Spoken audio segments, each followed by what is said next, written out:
In this video, we're going to review the Dehancer Film plugin for Premiere Pro.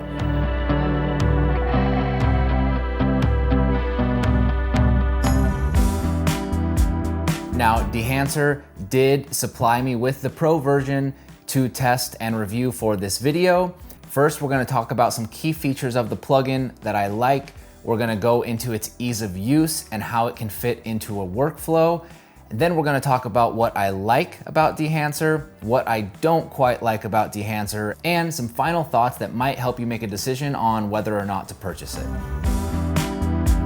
All right, so the features of Dehancer. I'm not gonna go into every single feature because there are so many that it would be a really long video, and Dehancer has a learn section on their website where you can learn about what each thing does and what it's capable of doing. So if you want to learn more about each individual setting and how to use them, then I suggest you head over to their website.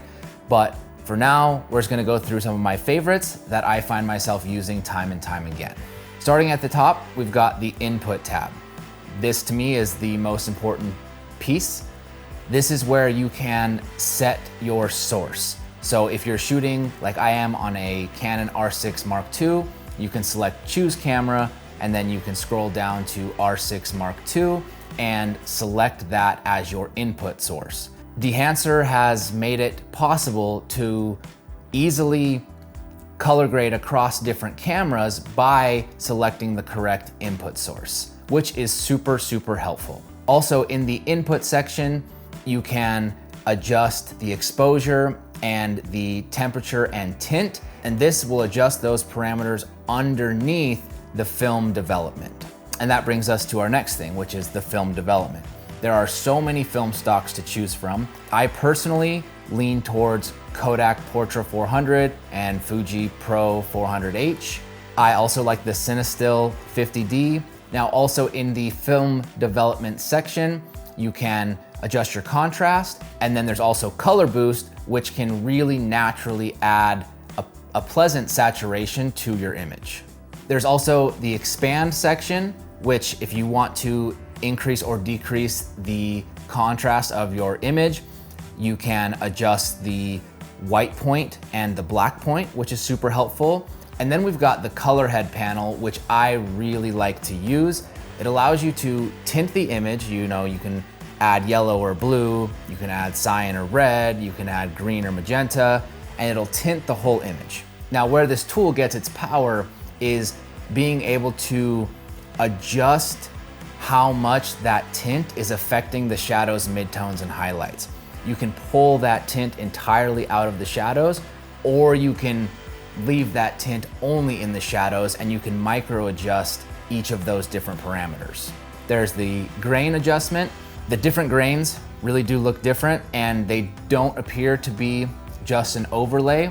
I think they have a really nice look. I usually just stick with the 35mm grain, and then overscans, which overscans are fun. I do like them, especially if we're going into that, highly specific look. But I'm used to using an overscan that's just, you put it on top. You put the overscan layer above your clip, and then it doesn't move. You can adjust the clip left or right, up or down, make it smaller inside of it. But on the Dehancer overscan, if you shrink your clip and reposition it, wherever that underlying clip moves out from under the overscan actually disappears. The overscan isn't locked. And so, if you have something happening on the right side of your frame that you need to move into the middle, well, then you lose, the right side of your overscan, which I feel like kind of defeats the purpose. Like if I have an overscan, I want to be able to see the part of the image that I want. I want to still be able to frame my clip the way I want without affecting the overscan. So now let's jump into the ease of use. When I started testing the Dehancer Premiere plugin, I stuck with it because of how easy it was to achieve a decent result. I do dabble in film photography. I don't really dabble in film videography or cinematography, so I can't tell you if any of the looks are accurate, but I like how simple it is to create your own filmic look.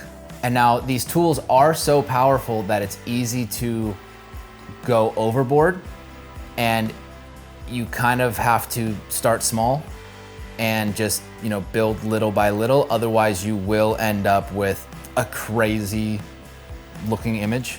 And for this reason, I always try to edit with my scopes on. That way I can get an accurate idea of where my exposure and my colors are. And of course, ease of use, matching cameras is extremely easy. Granted that you shot with relatively similar settings on your camera. If you baked in a white balance of 7K and on one camera and a white balance of 3200 on the other camera, those are gonna be a little bit hard to get to match. But if you shot in relatively similar settings and environment, matching the camera within Dehancer is really simple. All right, for the workflow, I would say that it was pretty easy for me to naturally start incorporating Dehancer into my workflow because it doesn't force everything to be stylized. Some film LUTs, you can tone it back, but they can be pretty strong. Dehancer, you can really just build it little by little, and you can have a video that has some filmic quality to it, but doesn't look like you tried to make it look like film. It can be really subtle, and I like that. And also, just with a couple clicks, it's very simple to get a good looking image.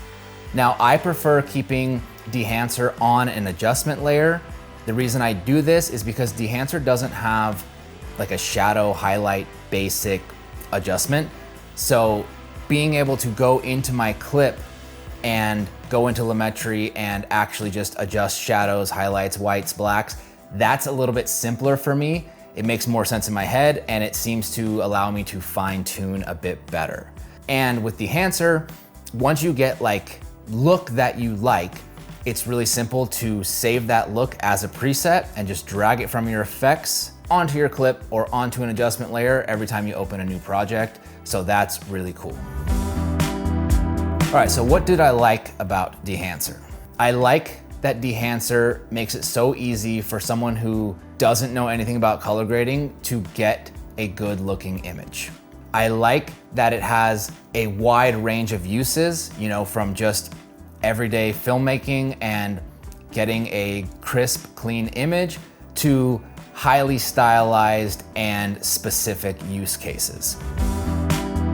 Now, what do I not like so much? I don't really like the inconsistent export times. There's been times where I've made a long video expecting it to take long to export, and it doesn't. And then I've made, 8 to 10 minute long videos that all of a sudden take 3 or 4 hours to export, and I haven't figured out why. I think there's definitely, the more layers of that effect you add on, it slows the export time down. But I also think that, once I started working in the adjustment layer, those export times got a little bit more consistent and not quite as long. But be wary that Dehancer will prolong your exports. And so if you're doing heavy effects for long projects, you probably shouldn't be on a very tight deadline because, a 30-minute export may take hours. And something else that I wish Dehancer had that I don't really like, I wish there was simpler verbiage. I think just understanding what all of the different tools do and mean can be really confusing. And like I said earlier, white point and black point and contrast and different saturations, there's so many different places to adjust those same things. I don't really know what the difference is, and it's hard to know when to use those things, which is why I work sometimes on the clip underneath. So I think Dehancer could really benefit from having like a basic adjustments panel. There is an exposure adjustment and there's a temperature and tint, but give me highlights, shadows, whites, blacks, just a very simple, basic panel that happens underneath everything instead of so many different complicated ways of achieving the same result. Now, overall, the things that I dislike about Dehancer don't make me dislike it as a whole. I love that I can be simple with it. Yes, there's a lot of things you could do and maybe some overlapping adjustments, but to me, that just makes it easier for me to stick to the panels inside the plugin that I know how to use, and I can very simply and quickly get a good looking image. So if you're someone who doesn't want to learn all the in and outs of color grading and you just want solid, repeatable results, or if you're a seasoned editor who really wants to push into highly stylized work, I think Dehancer could be a great solution for both ends of the spectrum. Now, if you have any questions, please drop them in the comments, and if you're looking to purchase, use code Hilton at checkout for 10% off.